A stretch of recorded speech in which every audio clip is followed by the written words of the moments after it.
ლოლო, რას აკეთებ დღეს? ეს გვექნება კივის შამპურზე. ფოლგაში და უფოლგოდ. რა გამოვა გაჩვენეთ.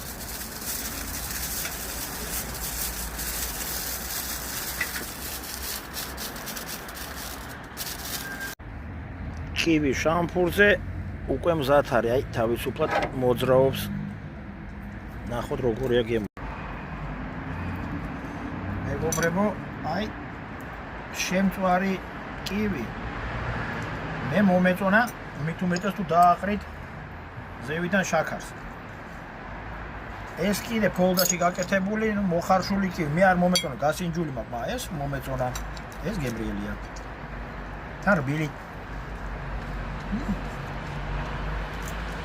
ეს შაქრი ძალიან გემრიელი გამოვიდა.